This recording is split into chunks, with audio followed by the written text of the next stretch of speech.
Whoops. Are we live? If anyone is in the chat, please just say that we're live and that you can hear us. Oop, that was actually me. Never mind. So yeah, we are live and you guys can hear us. All right, so welcome. I probably shouldn't have called this a study session. I kind of became Catfishing's most wanted man today by saying that. Some people took that as we're going to study Navionics and specifically tell you where to go. That's not what this is at all. I don't want anyone worrying about that. This isn't spot sniping.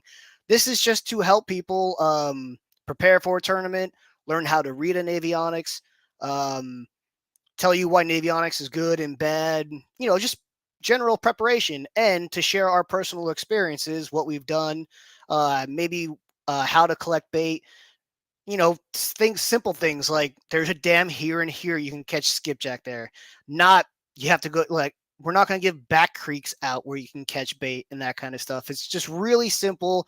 So there's more of an even playing field when people come to these events. Also, it's just good general knowledge to know how to educate yourself on a new body of water, or even a body of water you might have hit a whole bunch of times. So now that that's out of the way, I caught a lot of heat today because people were so concerned that we were just going to say, go fish here, go fish here. That's not what this is at all. All right, so first things first, if you go, let me bring my stream in here.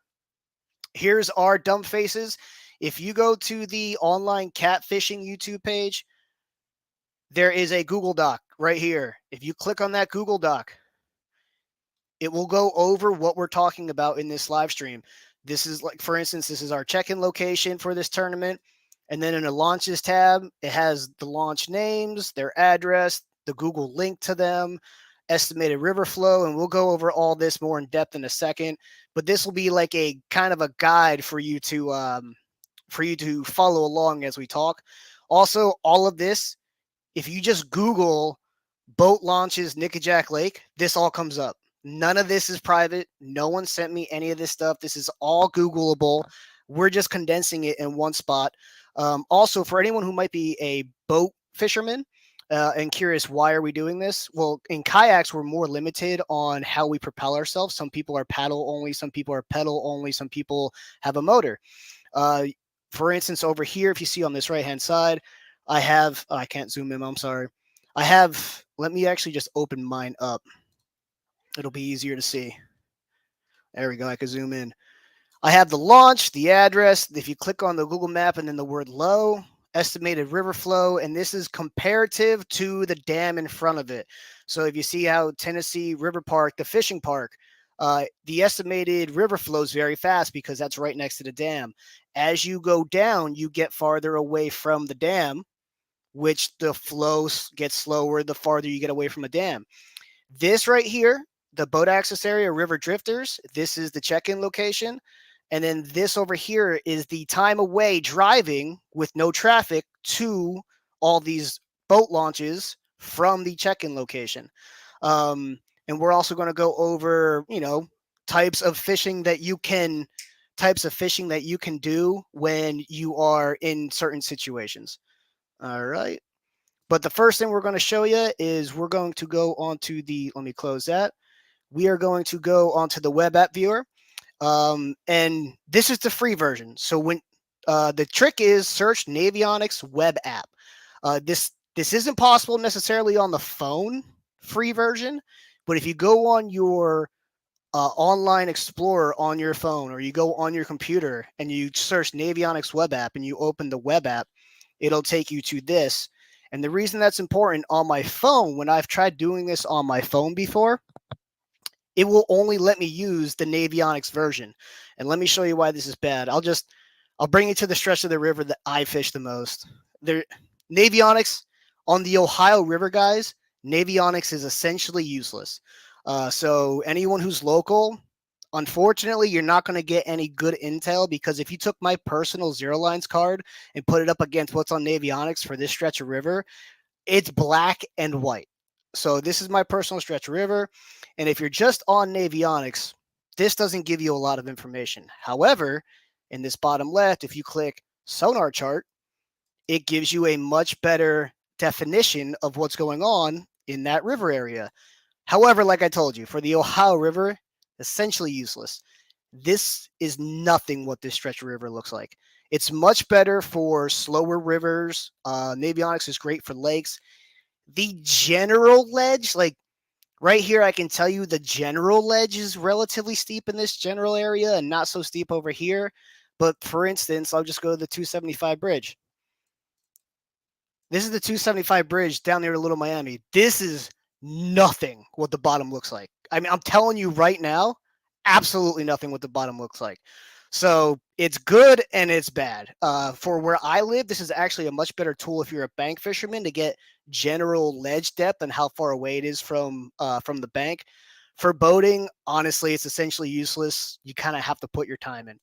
But let's go down to the beginning of Nickajack. The beginning of Nickajack, which is Chickamauga Dam. All right, let's see here.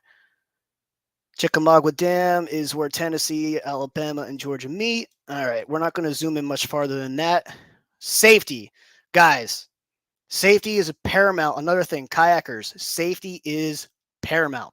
Another reason we're giving you launch locations and relative flow, if you are paddle only and you're going to hard anchor, I don't want you launching up under the dam and anchoring under the dam. You're asking to flip. You're asking for a bad time. The TVA app. Let's see here. I'll bring up my spreadsheet. This is the app. This is what it looks like. The TVA Lake Info app will tell you flow. If you do not have the app from the websites, here are the websites, and I already have them pulled up. Is tva.com/environment/lake-level/Chickamauga will take you to generation releases, how many generators they plan on running, and you're going to have to kind of teach yourself how to read this. And then observed data is what has happened throughout the day. So 11 a.m., they were pumping out 25,000 discharge CFS. The numbers aren't the same at every dam.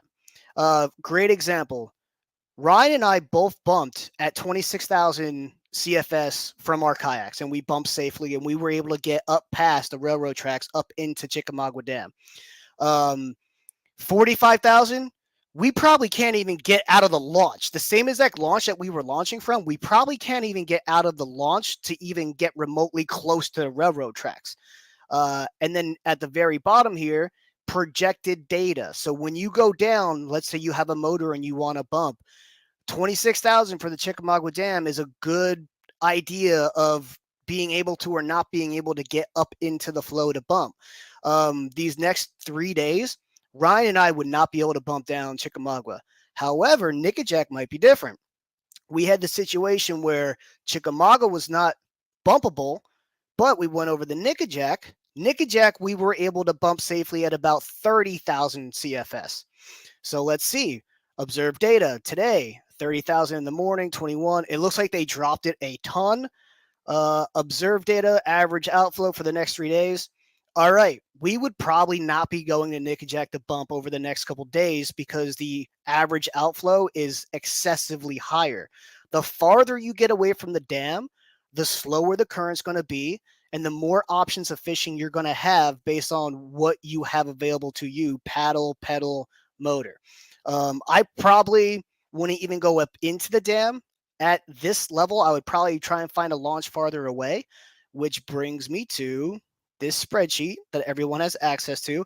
Again, if you go to the online catfishing tournaments YouTube page, in the comments, you can click on this spreadsheet and you can go over to launches and you can find where our check-in location is. This is our check-in location.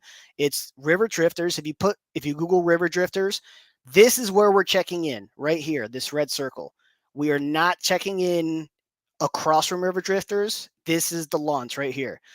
Some people last time we went down here got confused, thought we were going here, but we are checking in at this launch. And then once you check in, you can go to any launch you want. And the boundaries are from Nickajack Dam all the way to the Alabama border. So, the Chickamauga Dam all the way to the Alabama border, which means the Tennessee River up to the Nickajack Dam is legal for our event, our first event, I believe March 5th. Yes, March 5th. And then it's within 1 nautical mile of the mainstream. Let's say the entire river's blown out and we all have to fish back creeks. Within 1 nautical mile of the main channel is also legal to fish in our event. So now here's our boat launches. Here's our address on Google Earth, and here is the link directly to them. And this very fast, medium, low, these are all estimated river flows based on the main dam being Chickamauga and then moving away from it.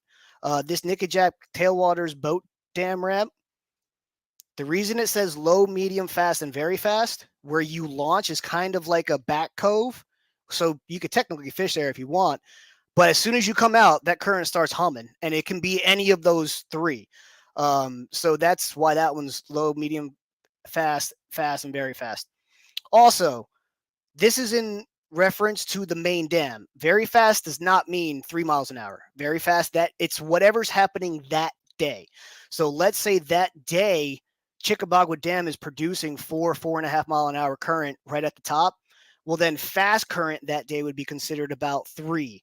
Your medium current would be considered that 2 to 3 range, and your low current that day would be anywhere from 0.5 to 2, depending on where you're at on Nickajack Lake. So that's how you read this column right here. I don't want anyone thinking, oh, Mike said fast during the live meant 2 miles an hour. I can launch here at any point in time. That's not what I mean. It's all based off of what those dams say and what they're pushing. And again, far right. For reference, Kayak Mike and Ryan bumped Chickamauga Dam at 26,000 CFS. For reference, Kayak Mike and Ryan Bortz bumped Nickajack Dam at 30,000 CFS. That should be a good gauge on what you can do throughout the rest. If it's much higher than that, then you have to adjust accordingly yourself. All right, let's see here. Real quick, I'm going to go through I have not gone through the chat yet. If anyone has any questions, we're going to do like a 30-second, 60-second break. I'm going to go up, see if there's anybody who had any questions. If you guys can, watch this on the Online Catfishing Tournaments YouTube page. Let's see here. All right, follow someone in a kayak, Ryan. It's always changing. Yes, that's very true, Riverblood. It was putting them, okay. So someone said Facebook user, you got to allow StreamYard to see you. All right. We got 33 people in. Very good. See Ryan Bortz. All right. So any questions to date? Because now we're going to go a little more in depth. And this is the part that people were the most concerned about. Are we going to use examples that are on Nickajack, how we would fish them and when we would fish them? Yes. Are we going to go down the entire lake and say, fish here, fish here, fish here, fish here? No. So yes, I'm going to give you like for the first example, I'm going to say, if you were to bumping is probably, honestly, I don't even have to show you where to bump. If you were to bump, it's probably only possible in 2 locations, directly beneath Chickamauga and directly beneath Nickajack Dam. And you would have to be a little more experienced. You would have to have a trolling motor. I actually don't have to show you any Navionics of that. You could get away with bumping elsewhere if the current is really high that day, but I'm not suspecting the current to be so strong that you can bump many more places other than directly beneath the dam. But that's not exactly giving out anyone's secret spot. That's kind of known to everyone in the catfishing world. What's more important is getting those guys who maybe don't have a motor the ability to out there and go fish. So I don't see anyone with any questions. Let's move over to, oh, and another reason, guys, here, I'm going to show you guys something really quick. I'm going to pull this over. So I had this ready. Guys, this is Chickamauga Dam right here. Here's a railroad tracks. This is, the bottom looks nothing like this. I'm telling you right now, the bottom looks absolutely nothing like this. The ledge is relatively close, but the bottom looks nothing like this. So there's nothing to be given away here. All right, let's add something. All right, we're going to go over to an example of anchored and suspend fishing. So here are my suggestions for there's generally four styles of catfishing. You got bumping, which includes bumping, walking baits, and thumping baits. There's subsets of each. You have anchored / suspended, where you're stationary in one spot and you're either casting baits or have baits suspended or a mixture of both. And then there's suspend drifting and dragging. Suspend drifting and dragging both involve motion. Suspend drifting involves going with the current. Dragging involves going against the current. Unless there's no current, then you can go with the current. If you're going to bump, you need fast current. You typically have to have 2+ mile an hour current to be able to bump effectively. You can walk baits in roughly, 1 to 2 mile an hour current, but then you got to really know what you're doing and, learn that. Anchoring suspended fishing, I would not suggest anchoring in anything over 2 miles an hour unless you really know what you're doing and you have done it in the past. If you have a spot lock motor, you could technically anchor and suspend anywhere. I still wouldn't anchor in really heavy current necessarily. I would try and find that sweet spot of like 1 to 3 miles an hour if I'm going to even use my spot lock. But if you're going to hard anchor, unless you really know what you're doing, I don't suggest over 2 miles an hour. And again, this is in a kayak, guys. What ends up happening is if you anchor and you don't anchor correctly in a kayak, if that current starts coming really fast, that rope can actually pull your bow under the water and suck your kayak underneath. Do not ask me how I know. And then suspend drifting and dragging. Suspend drifting is most effective at about 1 mile when the current's 1 mile an hour or less. And if you can cut your speed down, you're going to be more effective. Can you catch fish going the same speed as the current, upwards of 1+ miles an hour? Absolutely, you can. I just don't think it's the most effective method out there for suspend drifting. And then dragging, if the current's 1 mile an hour or lower, I believe you could get away with dragging. Me personally, I like that current being no more than like 0.7 tops. If I'm going to drag, and then you would have to look at the back half, like the back half and the bottom quarter of Nickajack Lake. If you want to drag, that's more than likely where you're going to want to drag. All right, so let's go into actual examples, but I got no questions so far. Ryan, do you have anything to input to date? I just want to add about safety.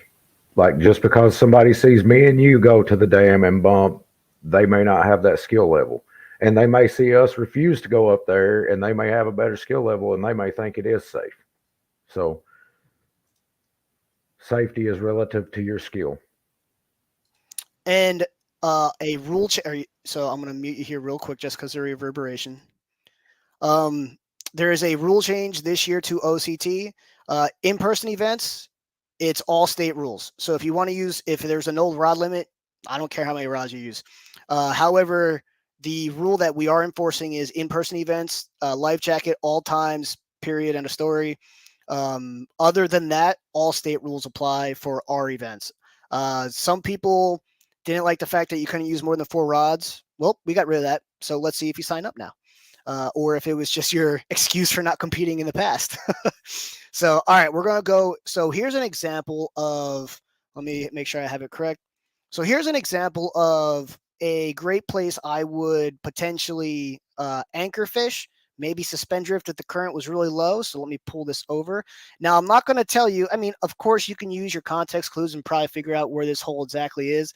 But I'm telling you right now, Nickajack has about 75 of these holes. I was going through the front to the back, and I found about 50 myself. So if this is your honey hole, I apologize. It's the only example I'm going to use, but I do want to use a live example on the lake. So if I was going to be suspending or anchoring in this reservoir, I would want to try and find a hole of some sort, a very defined hole. Now, Navionics has this right here, so you would have to figure out what launch that I provided is closest to the holes that you're researching on Navionics, and then you have to do the work and math to figure out, can I get there in time if I paddle this miles an hour, downstream, upstream, all that fun stuff.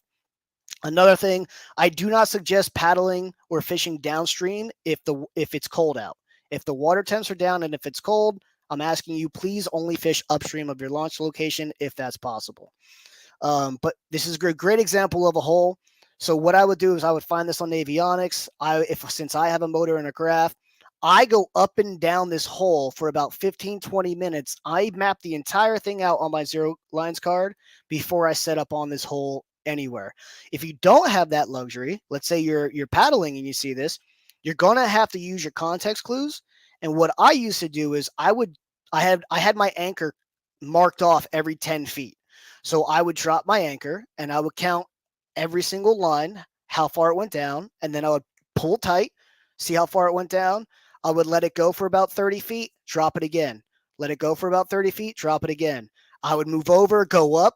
I would do that again. So that takes about a half hour, 45 minutes, but you are reading. That is one way that you can read the bottom without using without having a graph and without having electronics. Most of us have electronics. You may not be able to zero lines it like some of us do, but most of us have electronics. But that is a way that I used to do it. And I used to do that every time I went fishing and if I was looking for holes to suspend in or cast in. Where I would hit this first, if the water was warmer, where I would hit this first, I would try and hit the top, maybe have bait suspended and cast it fanned out. If, let's say, one of my right side or left side poles, port side poles got hit, and then another port side pole got hit that was casted, I might, move my boat over a little bit, and then work this side of the hole. I would try and anchor in this hole in multiple spots before I moved on to my next style of fishing, or wherever I want to go fish in this little stretch of area first. Anchoring in the middle of the hole first, not great. I typically try and anchor in the front or the back of the hole first, depending on if the water temperatures are warm or cold and if we're having any pesky bites. For me, up where I live, gar is a huge issue. So this is going to sound a little backwards, but when it's warm out, I anchor up top first and work my way back, because if I pulled any gar upstream, well, if they're pestering me and I go 100 feet back, they are no longer in the scent trail. Can they still find the bait? I'm sure, but at least I'm no longer in the scent trail. That's a catch-22, however, because any catfish you just pulled up are no longer there. But catfish are much more aggressive when the water's warmer, so I'm assuming any catfish I could have caught has not been caught to that point. So that's why I go front to back holes when the water's warmer. When the water's colder and the pest fish aren't an issue, I typically work middle or back of the hole front. That way, if, let's say, I anchor in the back of the hole and I'm working the back of the hole and I'm not getting any bites, let's say I pulled a fish up and then before I moved, they smell my bait and I just pulled it out from their face. Well, if I move up, at least the current is pushing that scent back into their face. So that's how I would work a hole like this. There's a ton of holes like this. So I'm sorry if this is your quote unquote honey hole. There's literally 75 to 100 of these holes on Nickajack Lake. That is just how I would hunt one of these holes on this reservoir. Ryan, do you have any input on targeting or suspend drifting? You could also suspend drift this, but that would be a little more tricky because the idea of fishing a hole is it's a defined hole. It's tough to suspend drift through a hole because it's a defined hole. There's a difference between a defined hole and a defined channel. We're going to go over a defined channel here in a second. All right. You got anything to put in? If that's the hole I'm thinking it is, you can actually walk baits in that probably 90% of the time. There's a little bit of flow there. I made sure it was not. This is not something we hit before. Okay. Yeah. Anything you guys see are things I have never hit. Ryan has never hit. Some of you guys might have hit it, but these are things that I and Ryan have never hit. So we're studying them with you. We are literally looking at these for the first time with you. But he is correct. If you sit in front of the hole, you can walk baits. I actually have a video when I went down and fished with Kayak Catfish last year. My whopping 20-inch flathead was caught in a 100-foot hole walking baits. That's being generous with that fish. Yeah, it was really small. So that's one way to find a hole on Navionics. These fish do live in 100 feet holes. It's been proven. Kayak Catfish has proven it. I've proven it. Ryan proved it. So that is one way to anchor. You can suspend baits. You can cast baits. So now let's move on to let me see here. We went over launch locations. We went over available bait and how to obtain it. And all right. So that's anchoring and suspending. Suspend drifting and dragging. Okay, so now we're going to go over to suspend drifting and dragging. Let me make sure I pull up the right thing here. All right. Corey, the Asian carp are not in that section of river yet, as far as I know. Yeah, I don't believe there's any Asian carp. All right, so here is another section of Nickajack Reservoir. This is something I would look at and consider hitting with dragging. This is in the final quarter of the lake. So this is where there's going to be low flow, more than likely all the time. Low flow is great for suspend drifting, dragging. You could technically anchor this. This is kind of a one-stop shop for every style of fishing. Paddle, pedal, motor, doesn't matter. Anyone with any style of kayak can go into this spot of the river and be successful essentially using any form of fishing. You could honestly launch here, just go out in the middle of the river, suspend baits, and probably have success. It's Nickajack. But if you're going to target something, here's a great way I would target a stretch of river that looks like this. So the river flows from my right to left on the screen, just like that. We'll call this the channel right here. If I were studying this and I wanted to drag this, I would try and find the defined channels and drag the ledge, or if it was small enough, just drag through the channel and have planer boards hit. If you don't have planer boards, you don't need them. Have planer boards hit the channel edge. So for instance, right here, if I wanted to drag upriver, if I had planer boards, I would make sure one's trying to hit this ledge. I would make sure one's trying to hit the side of the channel here, and I would have two straight back behind me. I would go all the way through this. Now, this is where you need to learn to fish with what your eyes cannot see. This is where you do need to start learning to trust your electronics. If you don't have electronics, you're going to have to trust your studying. If you don't have a graph, you're going to have to trust your studying that you do on Navionics, or you'll have to trust Navionics on your phone while you're doing this. I did this for over a year with no electronics on my kayak whatsoever. I just stared at my phone in Navionics and worked through that way. So I would drag up this channel if I could.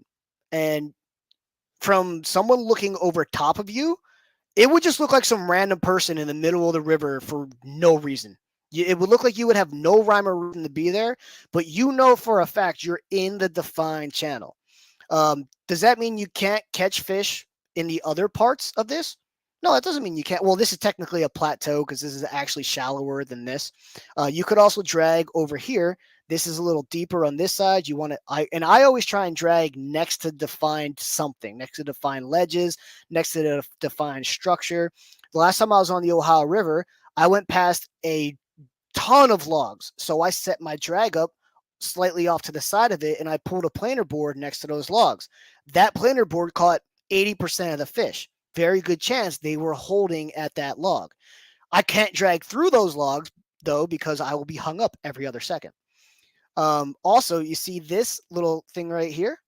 If you wanted to suspend this choke point right here would probably be a great place to suspend fish because this is a highway that you can't see from the naked eye up top, but you can see it on your graph. Every time you see something like this, these choke points, they're highways. And then over here, you have a hole. This is a hole. What we just talked about earlier, you can apply those same concepts to things like this. And this is a very defined hole. And these holes are so close, you could probably bump from this hole to this hole to this hole. If suspend fishing and casting isn't working, you can drag through here. Ryan and I used to drag paddling. There's no reason you can't not use a motor to drag. We paddled for 8 to 10 straight hours at 0.3 to 0.5 miles an hour, but we wanted it. So we did it. There's nothing I'm showing you currently on this screen that cannot be accomplished paddle only. Easier with a pedal and a motor? Yes, but there's nothing you can't accomplish with paddle only. And then you can move up here a little more. Now, I specifically chose this reference because can you figure out where it's at? Of course, we all can. We all have access to this. This is the free. And by the way, to prove it's the free version, I have to if I would have to log in to see that. Like I would have to log. I'm not logged in. I still have the login option. Anyone can see this. Anyone can figure this out. But yeah, this is a great a great example of you could drag this plateau. You could drag the channel. You can suspend in holes. You can hole hop. You can try and suspend drift hole to hole if the current is working with you. You could work some flats, because this would be a mud flat. You could work a ledge the opposite direction right here. You could try and drag this and work the mud flat up into wherever that's going. You got it's really effective if you fish what the bottom of the river is giving you and make that your line as opposed to the river. You don't necessarily want to make the river your guide. You want to make what's on bottom your guide. Another thing too, like right here, like I said, there's a choke point. This is a point right here. So I would sit here if I was suspending. I would sit here if I was suspending. I would probably sit over here. This is a very defined ledge. I probably would not sit right in the middle. Just because it's not a defined point. A point is a form of structure. What else do we have here? Does anyone have any questions before we move on? We just covered a lot. Does anyone have any questions? Ryan, you are the Dragon King. Do you have anything to add about what you would target and look at here in regards to if you dragging, switching, maybe when you would decide to go from dragging? Actually, that's a great question. When would you decide to switch over? Let's say you came in and you were determined, hey, I want to drag this section of lake. When would you quit dragging and move over to a different style of fishing?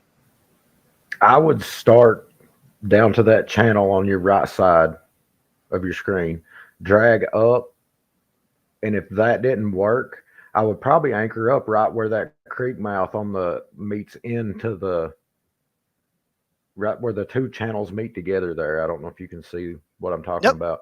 Yep. I can see what you're talking about. And I would actually probably find some other type of log structure, something on the bottom, a rock pile, something in that where all that comes together is going to make, if you've got current, if you've got decent current flowing through there, I'm going to pull back into the creek a little more. Time of day is going to make a difference. If it's later in the evening, I may go up on one of them flats because, fish generally move up out of the dips into the flats to feed more at evening time. I probably wouldn't quit dragging there. I mean, I would probably drag an entire 8-hour tournament in what's on the screen right there. I would just move from one area to the next if one wasn't working. That's a good call. So, and that's a great example of having a plan and sticking to it. But that doesn't mean your plan. Great example. That doesn't mean your plan has to be one thing and you have to stick to it. Your plan can be, I'm going to drag for 2 hours. If I don't get a bite or a fish in 2 hours, I'm going to suspend fish for 2 hours. If I don't get a bite or a fish, suspend fishing or suspend drifting, I'm going to anchor down a hole for 2 hours. That's also a plan. That's a plan that involves switching your style of fishing, but that is also a plan. It is very important to go into these things with a plan. Study these maps, get a general idea. Like I said, Navionics it's great for a general idea of things, but when you get out there, you're going to realize how off, like in some places slightly off, in some place like the Ohio River. I'm telling you right now, the Ohio River Navionics completely useless. We're not when we go over the Ohio River, the nationals. When we do this for the national event, I'm not even going to pull up the graph at all. I'm just going to pull up launch locations because Navionics is completely useless on the Ohio River. But like for this, this is the kind of stuff you're looking for. For me personally, if I launch, did I see someone say predicted water temps?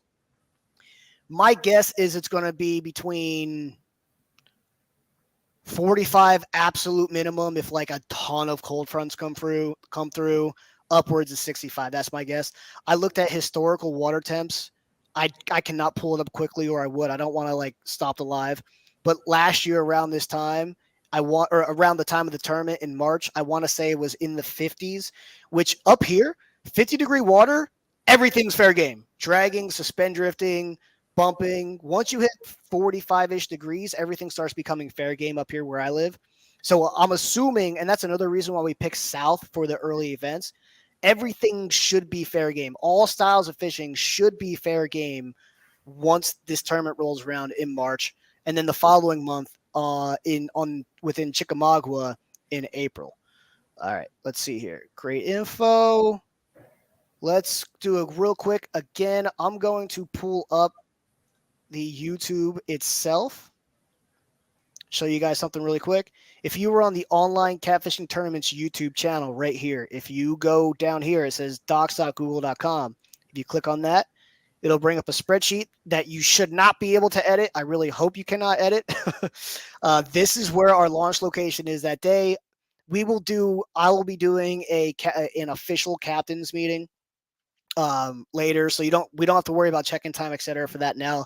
We'll do an official captain's meeting for that later. This is where we're going to be checking in. You can launch from here if you would like. You do not have to launch from here. And then when you click over to launches, I'm actually going to go over to my personal spreadsheet just because it shows better on the live stream. So this green right here, that is where we are launching from. This is the time it takes to get to each one of these launches. This is the actual link to the map. So if I click on here, it's going to take me, I got to click on Google Chrome. If I click on that link, it should be clickable for you. Of course, it's not letting me open it. That figures. If you click on the link, it'll take you directly to that launch. And again, if you read up here, easily found Google boat launches. You can just type in Nickajack Lake boat launches. These all pop up. None of these are secret. So if you think you have a secret boat launch and is on this list, get mad at Google. Do not get mad at me. I just compiled everything Google gave me onto one list. And then you have the address, and then over here to the right, you have what I'm expecting the river flow is going to be like. And again, this is based off of what's currently being projected that day from the dam itself. So this very top one is the closest launch to Chickamauga Dam. As you get to launches farther away, the speed of the current obviously is going to get slower. So these 3 launches, I'm expecting it to be fast, medium for these 3 launches, low to none at these 5 launches, I believe.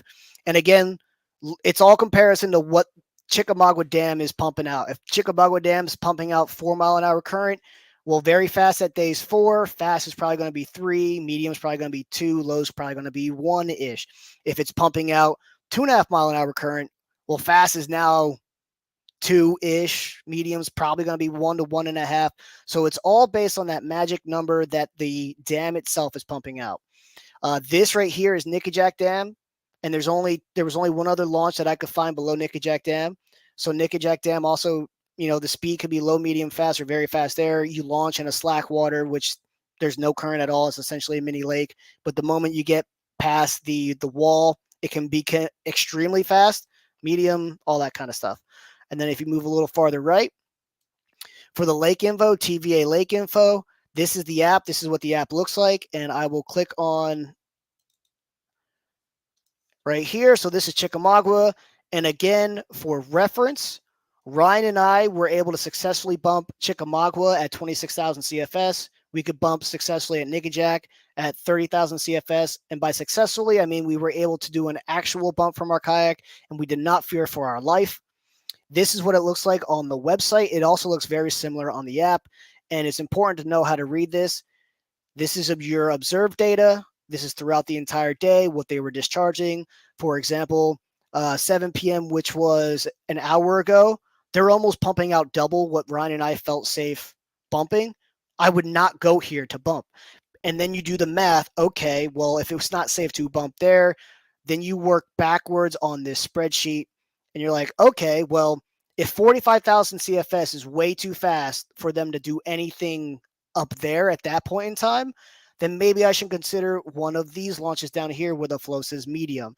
This way, if your initial plan is to say anchor fish below Chickamauga Dam, and you don't have to drive to every single location, this should narrow the bell curve on places that you can launch for the style of fishing that you want to do, without giving you specific spots. I believe we went over a bunch of stuff on Navionics, how we would hit certain things, how certain things look. This, for example, this is what Navionics looks right here. That's Chickamauga Dam. This is the end of the boundary. That's Nickajack Dam. And again, this is the free version. You see how it says log in. If you're on the web app, the trick is Navionics web app. That is key. You click on the web apps.navionics.com. Then you go down to the bottom left. You hit sonar chart. You don't want the Navionics chart because I will take you down there. Because the first couple times I tried using this drove me insane because I did not realize I did not realize there was a difference. So I would come in here and I'd be like, wait a second, this is like nothing. But then when you click on the sonar chart, then it fills everything in very nice. So yeah, before we hop off here, are there any questions? And guys, this is how our study sessions are going to go. 1, 2, 3, 4 examples on the actual body of water with each style of fishing. We're not going to go spot to spot to spot to, like, we're not going down the entire fishery to like show you spots. We will give examples of our fishing places we've done. Actually, we could do that now. We'll open up Q&A, and Ryan and I will talk about the things that we did on this body of water and all that kind of stuff. We're not going to tell you exactly where we went, but we're going to, I mean, except for bumping. Bumping's obvious. It was below the dam. Like we bump below the dam, and it's on YouTube. Anyone can find it. So let's see here. A recommended camp spot for the night. So Skull Island's good, and there's actually two of these launch locations are an actual campsite as well. So let's see here. Let me zoom in. Why won't it let me? Oh, I'm on that. That's why. So two of these launch locations were right next to a campsite. I don't remember which ones, but if you look up some of these, there were a lot of campsites on it. Skull Island's above Chickamauga Dam. Skull Island's actually where we're going to be launching out of in the Chickamauga tournament. I'm going to be calling them and seeing if we get some kind of like discount for, kayakers who want to come there. But yeah, this one, I'm probably going to Airbnb this one. I think I'm not 100% sure. I'm going to call River Drifters as well. See if we can do some kind of like, discount on a burger or have like a kayaker's burger that day. What else? To go paddle, it wasn't gonna go, but now I don't know. Sorry if I missed it, but how long? Corey, we started at 7, and what time? 7:44. So I never want to go more than an hour on one of these, but I think a half hour to an hour is good. He meant how long is the tournament, Mike? What time does the tournament start? Oh, that kind of stuff I'm gonna do in another video, but that it's 7 a.m. to 3 p.m. Almost positive. Let's go over here. Again, also thank you to Catfish Sumo, code OCT10, 10% off. So let's see here. 7 a.m. to 3 p.m. I'm going to start checking at 4:30 a.m. We also might be doing, I talked to Daniel today, we might be doing a get-together at his HQ the night before. And, just to hang out, which will be really fun. I'll start checking at 4:30. That way you can come, show up. I'm going to do an inspection of your board, put a sticker on your board. I'm giving you an identifier. You'll be responsible for not losing the identifier. You'll be getting a chip that you have to return to check in and check out, all that kind of fun stuff.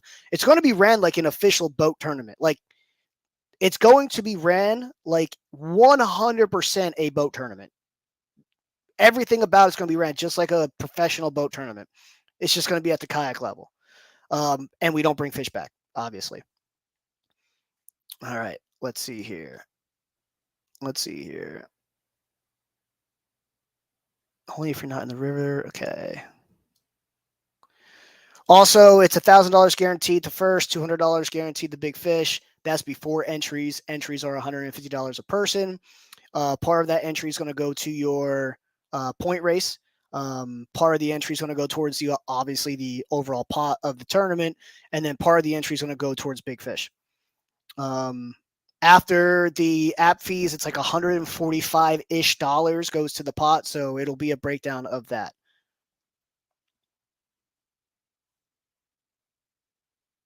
Also, thank you, Not Marine, for sponsoring the trail race, the point race.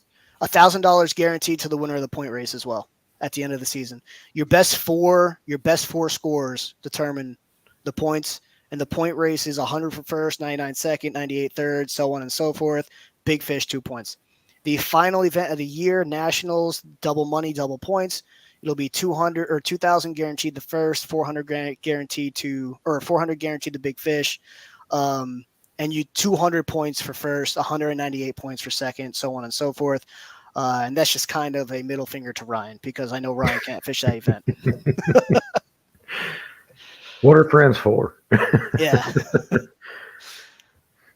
Is there any pre-fishing rules on any of these? Oh, I should probably. That's actually great. No pre-fishing the day of the event. So you could pre-fish up till midnight the night before. I don't care. A lot of boat tournaments. I asked a few directors what their pre-fishing rules are. A lot of them don't have any pre-fishing rules whatsoever, and that actually kind of blew me away. Because last year I was fishing in the Rising Sun tournament, and I messaged Steven, and I'm like, hey, I don't want to be fishing like the week of on the Ohio River, and cost my team to get disqualified. And he was like, no, there's no pre-fishing rules. I'm like, really?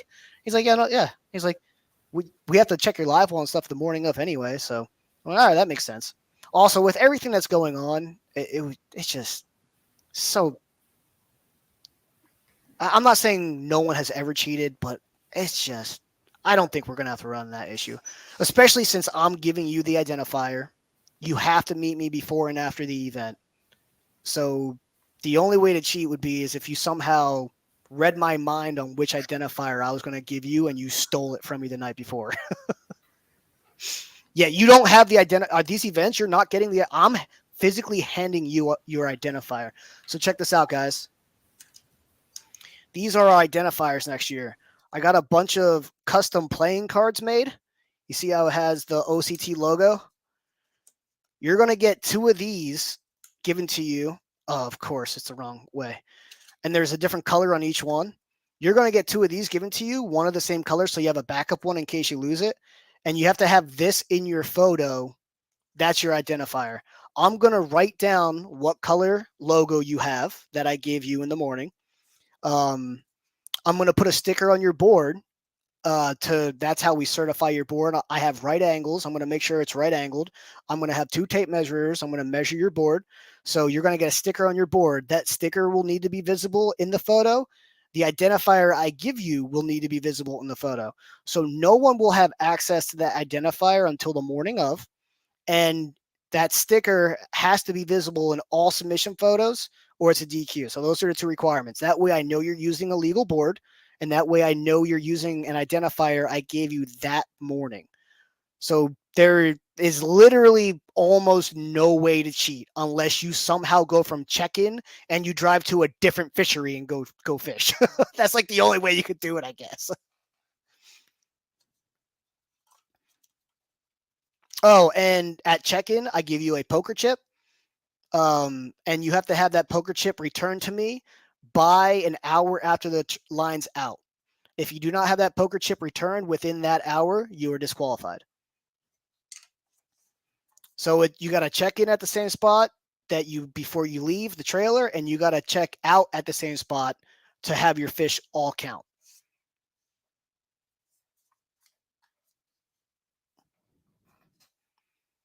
Thank you, John Holiday. All right, any more questions?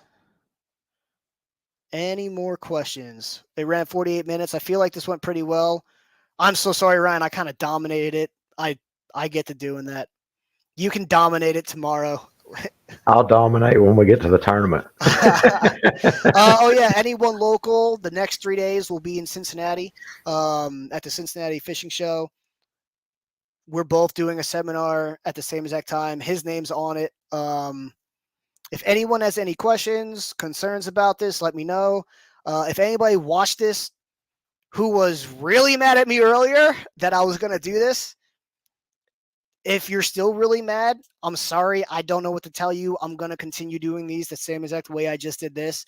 But I don't think it was what you thought it was initially going to be. I'm going to take some of that blame. I'm going to own it. The way I marketed this, I can see how some people got upset, but also talk to me.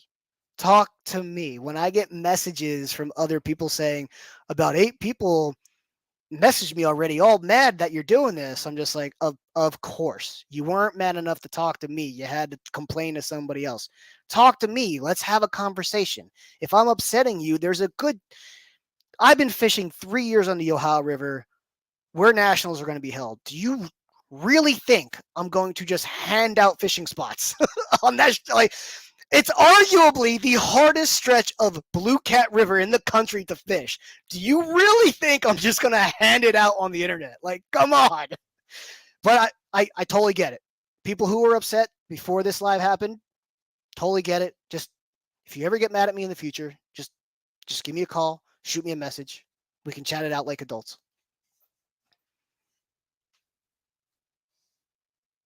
There no catchboard. Oh, catchboard not legal. You cannot use a catchboard in the only events that you can use a catchboard in are online are the slot events. If you're in a month-long slot event, you can use a catchboard if you want.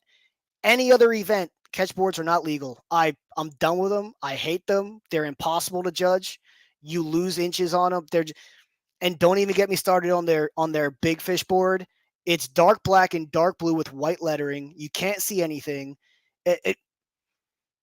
They clearly did not have cat fishermen in mind when they made that board, because nothing about their big fish board is good for catfishing in any shape or form.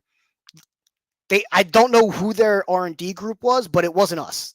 That's all I'm going to say. It wasn't us, because I don't dislike catch.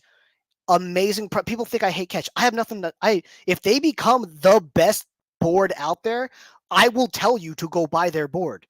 I don't think they're a bad company. It's just for what we do, it's an awful thing to judge. It's an awful thing to carry around. It's an awful thing to try and measure big fish on.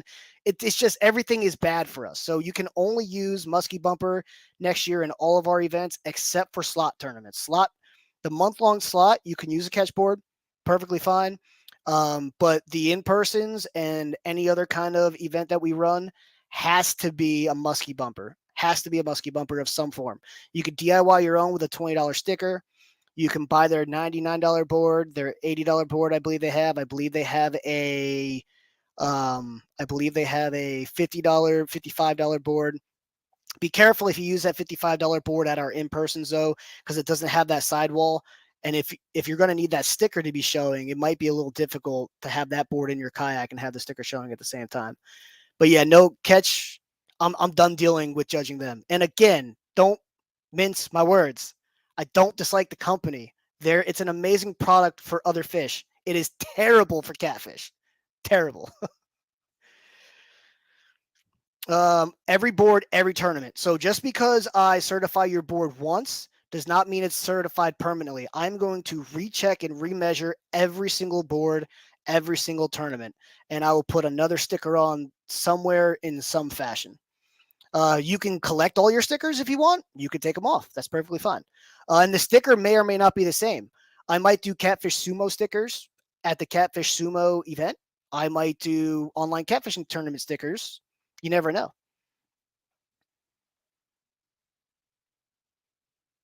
Lucky Ronnie's fishing. I'm very upset, furious. What are we talking about? It's funny. No, John, I have to own a little bit of the hate here. I made a lot of people mad earlier when I posted about this. The people who got upset, I just really hope if you did watch, you realize this wasn't a spot burning. This was just like, hey, this is how you prepare for a tournament. Here's the launches that are legal. Here's our boundaries. Here's how I would attack a few spots. That's all it was. All right. Any more questions? Ryan, do you want to put any kind of personal experiences in?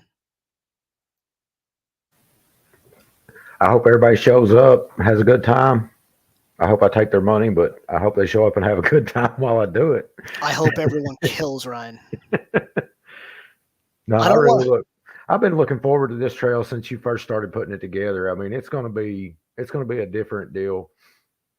Me and Shane and all the guys that originally started the kayaks and cats talked about doing a big tournament like this, but we never dreamed we would have a whole trail with this kind of money in it. It's just blown up, and I'm excited to get it started. Me too. And a giant shout out to all the sponsors. And if you're a sponsor of this, or if you think you want to be a future sponsor of this, we're not just promoting you for your one event. You're not just on a piece of paper, for a couple Facebook posts. I've made personalized ads for all these companies. We're posting constantly. We're doing codes. If you join our family, like this family that we're doing for this trail, you get promoted for the entire year. For instance, Catfish Sumo, you can see they are doing the first two. I'm not going to stop promoting Catfish Sumo at the end of April. They're going to get promoted the entire year. Same thing with Chubby Fish. I'm not going to go through every single sponsor right now, but like Kerr Lake's going to be amazing. First of all, Kerr Lake is $3,400 guaranteed right now. Minotaur Hooks, Mad Cats, and Carolina Lake Weights are sponsoring that event, and it's guaranteed $3,400. I'm not even sure how I'm going to spread that out quite yet. I'm thinking $2,000 guaranteed for first, $1,000 guaranteed for second, $400 big fish. I think that's how we're going to start it, but Kerr Lake's $3,400. Like, that's to start. That's before entries. And So, that's if one of us kayak anglers is going to hit 100-pound fish, that's the place to do it. I mean, it's had multiple records come out of it in the past, and there'll be multiple records come out of it in the future. I hope so. I said we were going to have. I'm sorry. Go ahead. Corey's asking about big checks in the chat. If they're not there, Corey, I'm going to be angry about it. I'll make them by hand. How about that? Yeah. What was I going to say? Can't remember what I was going to say. Yeah, I can't remember what I was going to say. See us at the Cincy show this weekend. I'll be in the Chubby Fish booth. We're going to be at the Hoover seminar end of this month, the 28th. We're going to be at CatCon next month at the end of the month, and we're going to be at Columbus show in the beginning of February. Thank you, everyone who joined. I hope it was everything you were expecting. If you have any more questions, shoot me a message on Facebook. If for whatever reason you watched through this and you're just steaming because I did something, send me a message. We can talk about it. I can either alter what I've done and what I'm going to do in the future, or I can explain to you why things aren't going to change, and we could be adults about it. So, all right, Kayak Mike out of here. You guys have a good. Oh, I remember what I was going to say. Big Mike, if you're still watching, I do apologize for not inviting you on, but with all the heat that I was getting earlier, I didn't want to pull anyone on who offered to come on, because I didn't want them to take any ricochet shots that weren't necessary, just in case this completely failed. So, Big Mike, I do apologize. We could pull you on for Chickamauga next month if you would like to hop back in. All right, Kayak Mike out of here. See you guys.